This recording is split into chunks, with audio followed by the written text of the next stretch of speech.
अस्सलाम वालेकुम दोस्तों, आप देख रहे हैं ख्वाबों की दुनिया।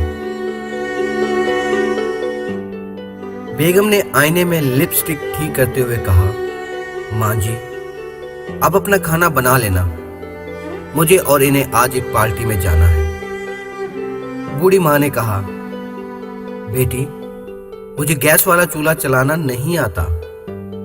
तो बेटे ने कहा, माँ पास वाले दरबार में आज लंगर है, तुम वहां चली जाओ, ना खाना बनाने की कोई नौबत ही आएगी।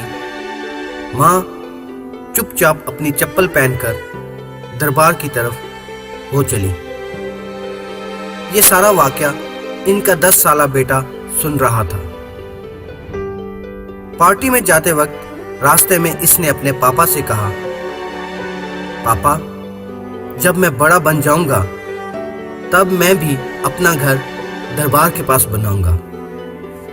माँ ने इसकी वजह पूछी, क्यों बेटा?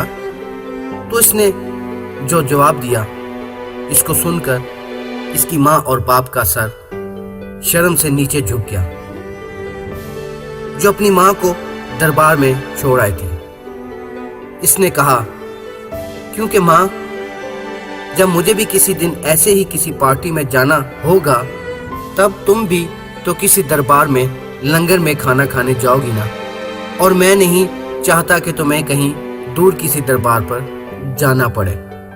पत्थर तब तक सलामत है जब तक वो पहाड़ से मुंसलिक है, पत्ता तब तक सलामत है जब तक वो दरख्त से मुंसलिक है, इंसान इस वक्त तक सलामत है जब तक वो खानदान से मुंसलिक है, क्योंकि खानदान से अलग होकर आजादी तो मिल जाती है।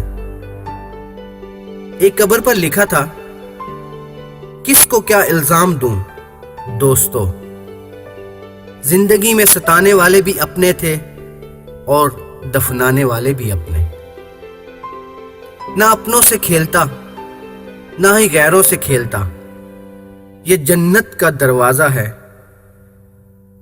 मैं मेरी मां के पैरों से खेलता।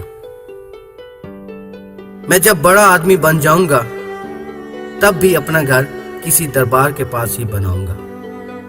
जिन लोगों की माएं जिंदा हैं, मेरी उनसे रिक्वेस्ट है, इल्तिजा है कि वो अपनी मां की कदर करें। जिस इंसान ने अपनी मां की कदर नहीं की वो जिंदगी में कभी कामयाब नहीं हुआ, और इस चीज का एहसास उस वक्त आता है जब उसकी मां दुनिया से चली जाती है। तो दोस्तों, अगर आपकी मां जिंदा है तो खुदारा उसकी कदर करें। ये दुनिया का बहुत ही कीमती अनमोल तोहफा है, और वो खुश नसीब हैं जिनकी माएं जिंदा हैं। मैं उम्मीद करता हूं मेरी आज की ये कहानी पसंद आएगी। वीडियो लाइक और शेयर करना मत भूलिएगा, और अगर आपके पास भी कोई कहानी है तो हमें भेजें, हम उसे वीडियो की शक्ल में दुनिया के सामने लाएंगे। अगर चैनल को अभी तक सब्सक्राइब नहीं किया तो प्लीज़ चैनल को सब्सक्राइब ज़रूर कीजिएगा।